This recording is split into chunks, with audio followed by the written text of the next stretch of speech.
बहुत बहुत स्वागत है दोस्तों, आप सभी का एक बार फिर से इलेक्ट्रॉनिक स्टडी यूट्यूब चैनल पर। आप सभी को नमस्कार, आप सभी को प्रणाम। एक और सीरीज़ 10 का दम, जी हाँ, और ये डेली आपको शाम को 7 बजे ये सीरीज़, ये क्लास आपको मिलती है। ऐसे में अगर मैं बात करूँ आज के विषय को लेकर के, तो आप स्टैटिक जीके के तहत थोड़ा सा कलर चेंज कर लेते हैं। ये आपका स्टैटिक जीके के तहत आप इसे, या फिर आप इंडियन कॉन्स्टिट्यूशन को लेकर के जब बात करें, तो वहाँ से हम आपके यहाँ पर 10 क्वेश्चंस को आपसे हम पूछने वाले हैं। आप हमारे Telegram channel electronic study, Facebook page, Instagram electronic study से जुड़ सकते हैं। व्हाट्सएप ग्रुप भी है 8081743734, यहाँ पर कॉन्टैक्ट नंबर लिखा हुआ है। यहाँ पर भी आप अगर मैसेज करते हैं तो हम आपको ग्रुप में ऐड कर लेंगे, कोई भी चीज़ आपकी मिस नहीं होगी। यहाँ पर चलते हैं अपने सवालों पर। आपके लिए जो फर्स्ट क्वेश्चन आपसे पूछा है, यहाँ पर ये कहते हैं, पहला सवाल क्या कहते हैं भाई, कि भारत संघ यानी यूनियन का नाम क्या है। ध्यान दीजिएगा, देखो भाई चिड़िया उड़ते हुए आ गई, फिर से है चिड़िया उड़ते हुए चली गई। तो मैंने कहा भारत संघ यानी यूनियन का नाम क्या है, और यहाँ पर एक मैप में आप इंडिया का मैप बहुत अच्छी तरीके से देख पा रहे होंगे तिरंगे के साथ में। तो भाई है क्या, यहाँ पे कहते हैं भारत और इंडिया नाम है, भारत और आर्यावर्त, इसे भारत और ऋषि भूमि आप कहते हैं, या इनमें से सभी सही हैं। बहुत बहुत स्वागत है आप सभी का। तो कुछ बच्चों ने यहाँ पर आंसर भी करना शुरू कर दिया है। अगर मैं बात करूँ यूनियन को लेकर के, भारत संघ को लेकर के, आपको मैं बताना चाहूँगा भारतीय संविधान का जो भाग 1 है, भारतीय संविधान का जो भाग 1 है, उसमें जो अनुच्छेद संख्या यानी कि आर्टिकल नंबर जो फर्स्ट है, उसमें एक बात कही गई है कि India, that is Bharat, shall be the union of states, यानी कि भारत इंडिया या भारत राज्यों का एक संघ होगा। तो दो ही ऑफिशियल नाम भारत के बताए गए हैं, वो है भारत और इंडिया। तो जिन बच्चों ने ये आंसर किया है उनका एकदम से सही है, एकदम से करेक्ट है। नेक्स्ट क्वेश्चन हमारे स्क्रीन पर ये रहा, और आपसे ये क्या पूछते हैं, ज़रा इस पर गौर करिएगा। बात कर लेते हैं जी। इसमें ये पूछते हैं आपसे सेकंड क्वेश्चन में कि नागरिकता संबंधी प्रावधान यानी कि सिटीजनशिप रिलेटेड प्रोविजन संविधान के किस भाग में दिए गए हैं। जब भी हम बात करते हैं इंडियन कॉन्स्टिट्यूशन को लेकर के, तो in which part citizenship related provisions has been given, कहाँ दिया गया है। पार्ट भाग संख्या 1, 2, 3 और 4 आपके ऑप्शंस में लिखे हुए हैं। अगर मैं बात करूं आपके नागरिकता को लेकर के, जिसे हम लोग सिटीजनशिप कह देते हैं, तो ये जो नागरिकता संबंधी बात की गई है वो आपके भारतीय संविधान के भाग संख्या 2 में की गई है। अगर यही मैं बात करूं अनुच्छेद कहाँ से कहाँ तक, तो आर्टिकल नंबर, ध्यान दीजिएगा, 5 to 11, 5 से लेकर के 11 तक के अनुच्छेद में, यहाँ पर सबसे पहली चीज़ आपका आंसर जो है वो सी आएगा। भाग 2 में अनुच्छेद संख्या 5 से लेकर के 11 तक में सिटीजनशिप रिलेटेड प्रोविजंस जो है वो इंडियन कॉन्स्टिट्यूशन में बताए गए हैं। एक और सवाल है, तीसरा क्वेश्चन आपसे ये क्या पूछते हैं, ज़रा गौर करिएगा। ये कहते हैं फंडामेंटल राइट्स, एफआरस करके मैंने लिख दिया है, फंडामेंटल राइट्स हमारे संविधान में किस देश से लिया गया है। हमने किस देश के संविधान से, कॉन्स्टिट्यूशन से भारतीय संविधान को अपने देश में आत्मसात किया है, एसिमिलेट किया है। तो ऑप्शंस में दिया हुआ है रूस, यूएसएसआर, यूएसए और ऑस्ट्रेलिया। जब हम मौलिक अधिकारों को लेकर के बात करते हैं भारतीय संविधान के भाग संख्या 3 में, भारतीय संविधान के भाग संख्या 3 में ये आपके अनुच्छेद संख्या 12 से लेकर के 35 तक में इन्हीं मौलिक अधिकारों के बारे में बताया गया है। ये हमारे यूएसए, वेरी गुड, बहुत बढ़िया से आंसर कर रहे हैं जो भी यहाँ पर आप लोग हैं बच्चे। तो जब हम बात करते हैं यूएसए, अमेरिका के कॉन्स्टिट्यूशन से लिए गए हैं। अभी अगर मैं बात करूँ तो टोटल फंडामेंटल राइट्स की जो संख्या है वो है 6, और वो आपके यहाँ पर लिखे हुए हैं। यहाँ पर देखिएगा, ये लिखा है मौलिक अधिकार, समानता का अधिकार है, संवैधानिक उपचारों का अधिकार, स्वतंत्रता का अधिकार, संस्कृति और शिक्षा संबंधी अधिकार, शोषण के विरुद्ध अधिकार है, और धार्मिक स्वतंत्रता का अधिकार। मैं इसे इंग्लिश में भी बताए दे रहा हूँ। ये है आपका राइट टू इक्वलिटी, ये है राइट टू कॉन्स्टिट्यूशनल रेमेडीज़, ये है राइट टू फ्रीडम, यहाँ पर है कल्चरल एंड एजुकेशनल राइट, यहाँ पर है राइट अगेंस्ट एक्सप्लॉयटेशन, और लास्ट वाला है रिलीजन या फ्रीडम ऑफ रिलीजन, या right to freedom of religion की हम जब बात करते हैं। तो यही 6 हमारे मौलिक अधिकार भारतीय संविधान में देखने को मिलते हैं। ठीक है, नेक्स्ट क्वेश्चन है चौथे नंबर का।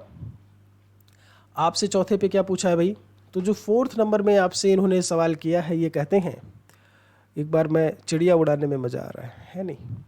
एक जो चौथा सवाल है, इसमें बात कर लेते हैं कि इनमें से एक मौलिक अधिकार नहीं है। कौन सा एक इनमें से फंडामेंटल राइट में काउंट नहीं होता है। संपत्ति का अधिकार, right to property, right to freedom, या फिर यहाँ पर अबाध भ्रमण की स्वतंत्रता, बिना रोके टोके आप भ्रमण कर सकते हो। आप समझ रहे हैं, या फिर इनमें से कोई नहीं? आपको मैं बता दूं, बिल्कुल सही, बहुत बढ़िया, आपने उत्तर देना शुरू कर दिया है। जब हम इस चौथे सवाल को लेकर के बात करेंगे तो राइट टू प्रॉपर्टी, ये जो संपत्ति का अधिकार है, यानी कि ऑप्शन नंबर ए, ये हमारा मौलिक अधिकारों में शामिल नहीं होता है। बहुत अच्छे से याद रखें, ये अब हमारे भारतीय संविधान के अनुच्छेद संख्या 300 ए में रख दिया गया है, और इसे हमने एक लीगल राइट यानी कि एक विधिक अधिकार बना दिया है। अब ये आपका मौलिक अधिकार नहीं है, यह आपका एक विधिक अधिकार है। क्या बोला मैंने? यह आपका एक विधिक अधिकार है। ठीक है, ये चीज़ बहुत अच्छे से याद रखिएगा। तो फोर्थ का जो आपका आंसर आएगा वो ए आएगा। पांचवें सवाल में क्या पूछा भाई आपसे? ये आपसे कहते हैं कि मूल अधिकारों का आधार स्तंभ, यानी जिसे हम बेस कह देते हो या जिसे हम पिलर कह देते हो, तो मूल अधिकारों का आधार स्तंभ इनमें से कौन सा अनुच्छेद होगा? यानी कि article number 14, article number 12, article number 30 या आर्टिकल नंबर 13। मैं आपको बता दूं, जब हम आधार स्तंभ की बात करते हैं, और आज आपका टारगेट है कि आप 7 सवाल ज़रूर सही करें।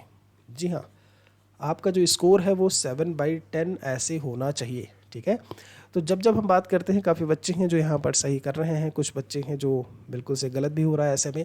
तो बेस या पिलर को लेकर के जब हम बात करेंगे, आपको मैं बता दूँ, ये है आपका अनुच्छेद संख्या 13। करेक्ट आंसर आपका डी आएगा। जब हम बात करते हैं मूल अधिकारों से असंगत जो भी आपके मौलिक जो भी अधिकार हैं, जो भी आपके कानून हैं, माफ़ी चाहेंगे, अधिकार नहीं कानून, मूल अधिकारों से असंगत मतलब मूल अधिकारों से अगर वो रिलेट नहीं करते हैं, उनके साथ में सामंजस्य स्थापित नहीं करते हैं, और अगर कोई भी ऐसा कानून बनाया गया है तो उसे नल एंड वाइड घोषित कर दिया जाएगा, उसे हटा दिया जाएगा। इसीलिए इसे मूल अधिकारों का आधार स्तंभ कहते हैं। किसको?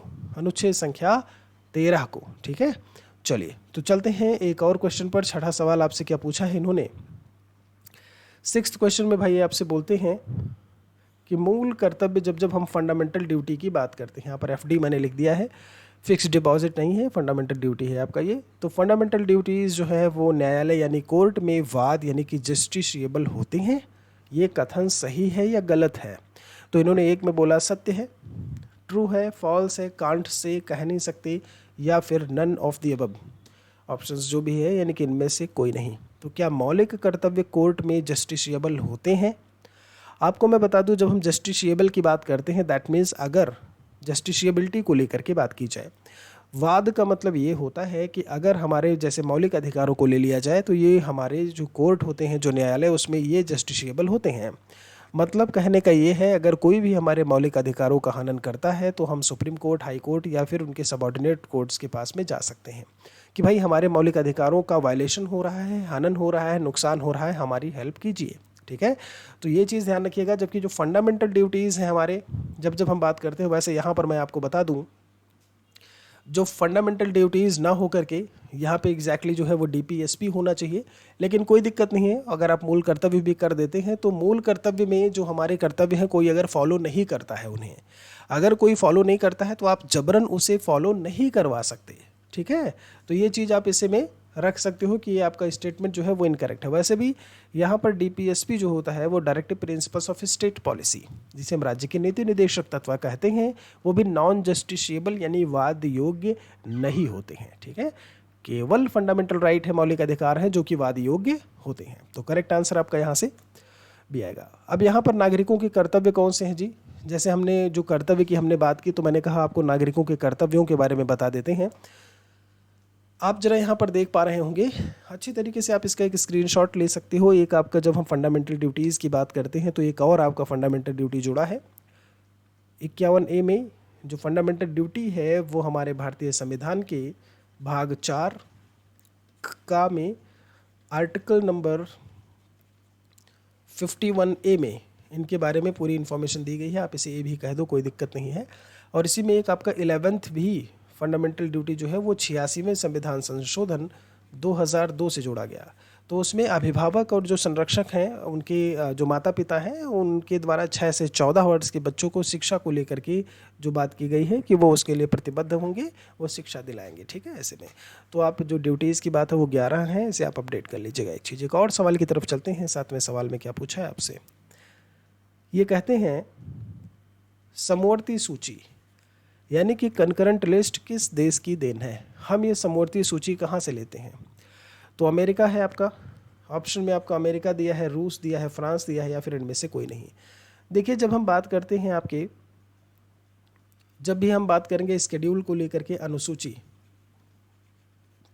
तो अनुसूची संख्या 7 में केंद्र और राज्य के बीच संबंध यानी कि स्टेट और सेंट्रल के बीच में रिलेशनशिप के बारे में बात की गई है। इसी में आपके 3 प्रकार की लिस्ट जो है वो देखने को मिलती है। एक आपकी यूनियन लिस्ट होती है, एक आपकी स्टेट लिस्ट है, इसी में एक आपकी स्टेट लिस्ट है, और इसी में आपकी एक कंकरेंट लिस्ट होती है। तो आपसे इन्होंने कहा कि ये जो समवर्ती सूची है उसको हम कहाँ से लिए हैं। जिन बच्चों ने करेक्ट आंसर किया है डी, जिन बच्चों ने आंसर किया है डी, उनका एकदम से करेक्ट है, क्योंकि समवर्ती सूची जो है वो कहाँ से ली गई है, ऑस्ट्रेलिया।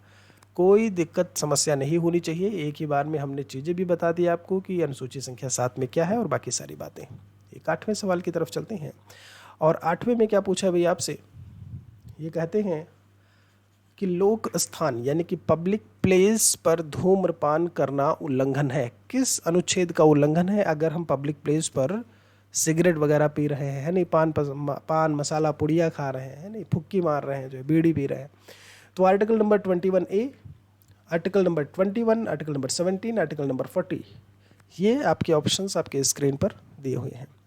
जब हम बात करते हैं आपके, तो आपने आंसर करना भी शुरू कर दिया है। काफ़ी कुछ बच्चे हैं जो सही भी कर रहे हैं, कुछ गलत भी कर रहे हैं ऐसे में। तो जब हम बात करते हैं पब्लिक प्लेस पर धूम्रपान को रोकने को लेकर के या उल्लंघन करना है, अगर हम धूम्रपान करते हैं तो उस समय हम जो अनुच्छेद संख्या 21 है उसे हम फॉलो नहीं कर रहे होते हैं, या उसका उल्लंघन कर रहे होते हैं, वायलेट कर रहे होते हैं। कारण ये है जो 21 है आपका, वो उसमें जो बात बताई गई है वो है दैहिक स्वतंत्रता का अधिकार, जीने की स्वतंत्रता का जो अधिकार है वो आपका 21 में है। अब आपके मान लीजिए धुआं मुंह पे फेंक दिया, है नहीं, फुक्की खींच के मुंह पे फेंक दिया, ऐसे में आपके जो है आप बेहोश हो गए, जो है ऐसे में आपको दिक्कत हो गई, आप बीमार हो गए, तो ऐसे में 21 जो आर्टिकल नंबर है वो विरोध करता है। वो ये कहता है कि पब्लिक प्लेस पर हमें धूम्रपान नहीं करना चाहिए। जबकि आर्टिकल 21A जो है वो फ्री एंड कंपलसरी एजुकेशन से रिलेट करता है, आर्टिकल 17 अनटचेबिलिटी से रिलेट करता है, आर्टिकल 40 जो है वो ऑर्गेनाइजिंग विलेज पंचायत यानी कि पंचायत के गठन से रिलेट करता है। ठीक है, 9 नंबर की बात कर लेते हैं भाई। आप स्पष्टीकरण देखेंगे तो स्पष्टीकरण में बहुत सारे क्वेश्चंस आपके जो है यहाँ से क्लियर हो जा रहे होंगे। ऐसे में किस विद्वान के अनुसार संविधान का भाग 3 और भाग 4 संविधान की आत्मा है? लो जी, कौन कहता है? डॉक्टर भीमराव अंबेडकर जी ऐसा बोलते हैं, डॉक्टर ठाकुरदास भार्गव जी ऐसा कहते हैं, नेहरू जी ऐसा कहते हैं, या ग्रेनविल लॉस्टिन करके लिखा हुआ है। तो जब दोस्त हम बात करते हैं सोल ऑफ इंडियन कॉन्स्टिट्यूशन के बारे में, तो एक आपका है सबसे पहले आर्टिकल नंबर, बहुत बढ़िया आंसर भी आने लगे हैं यहाँ पर, आर्टिकल नंबर 32, जिसमें राइट टू कॉन्स्टिट्यूशनल रेमेडीज़ के बारे में बात की गई है, यानी संवैधानिक उपचारों का अधिकार। अनुच्छेद संख्या 32 में या 32 को आम्बेडकर जी ने क्या बोला है? Soul of Indian constitution. वहीं अगर मैं बात करूँ जो प्रियम्बल है, प्रियम्बल समझते हैं, प्रियम्बल जो होता है वो है प्रस्तावना, वो है प्रस्तावना। जब भी हम प्रियम्बल की बात करते हैं, प्रस्तावना की बात करते हैं, इसको हम लोग आमुख भी कह देते हैं। आपने पढ़ा होगा ना, we the people of India having solemnly resolved to constitute India into sovereign socialist secular करके पढ़े हो ना, हम भारत के लोग। तो वो प्रियम्बल होता है जहाँ से भारतीय संविधान की शुरुआत होती है। तो ठाकुरदास भार्गव जी ने प्रियम्बल या प्रस्तावना को भारतीय संविधान की आत्मा कहा है, जबकि भाग संख्या 3 और भाग संख्या 4 दोनों को मिला करके जो संविधान की आत्मा कही गई है या बात बताया गया है, वो महोदय हैं ग्रेनविल ऑस्टिन। समझ में आया जी? आपसे जो पूछा जाता है परीक्षा में सबसे ज़्यादा वो भीमराव अंबेडकर जी वाला पूछा जाता है। कौन सा? अनुच्छेद संख्या 32 वाला। तो ये चीज़ जान के रखिएगा कि संविधान की आत्मा 2 और भी लोग हैं जिनके द्वारा चीज़ें बताई गई या जिनके द्वारा चीज़ें कही गई। 10 नंबर में क्या है जी? 10 और अंतिम सवाल यहाँ पे, इनमें से किस संशोधन को मिनी कॉन्स्टिट्यूशन ऑफ इंडिया छोटे संविधान के तौर पर जानते हैं एक तरीके से आप। यहाँ पर 42वां संविधान संशोधन है आपका, 86वां संविधान संशोधन है, 44th है या 73rd कॉन्स्टिट्यूशनल अमेंडमेंट एक्ट। ठीक है, तो जब हम इस सवाल को लेकर के बात करते हैं कि मिनी कॉन्स्टिट्यूशन ऑफ इंडिया हम किसे कहते हैं, तो ध्यान दीजिएगा जो 42nd कॉन्स्टिट्यूशनल अमेंडमेंट एक्ट है, वेरी गुड, यहाँ पर काफ़ी कुछ बच्चों ने सही किया है एकदम से। ये 42वां संविधान संशोधन जो है वो 1976 में आपका आया था, 1976 में। आपको पता है, मैं आपको बता दूं, 75 में इमरजेंसी लगी थी, उसके बाद काफ़ी कुछ संशोधन करने की ज़रूरत पड़ी ऐसे में, आपातकाल 1975 में। ठीक है, तो उसके बाद ही जो है ये आपका 42वां संविधान संशोधन आया। काफ़ी सारे इसमें अमेंडमेंट सुधार किए गए, इसीलिए इसे हम लोग मिनी कॉन्स्टिट्यूशन ऑफ इंडिया के नाम से जानते हैं। ठीक है, जबकि जब हम बात करते हैं यहाँ पर 86वां संविधान संशोधन, तो आपका फ्री एंड कंपलसरी एजुकेशन से रिलेट करता है। ऐसे 44वां संविधान संशोधन है आपका, 1978 में आया था।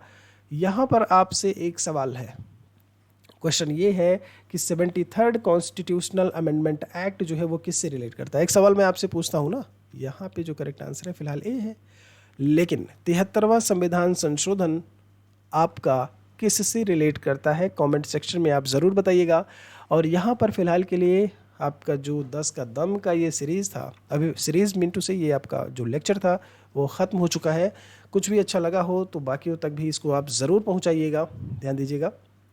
और यहाँ पर प्लेलिस्ट को भी आप ज़रूर देखें, 10 का दम MCQs करके प्लेलिस्ट है इसकी प्रीवियस वीडियोज़ को देखने के लिए। ठीक है, यहाँ पर आई बटन पर भी आपको चीज़ें देखने को मिलती रहती होंगी, आप यहाँ से भी जो है प्लेलिस्ट आपको मिल जाएगी, तो वहाँ से भी आप इसे पढ़ सकते हैं, देख सकते हैं। बहुत बहुत शुक्रिया आप सभी का। एक और सीरीज़ में हम, एक और लेक्चर में हम आपसे जल्द ही मिलेंगे। Thank you.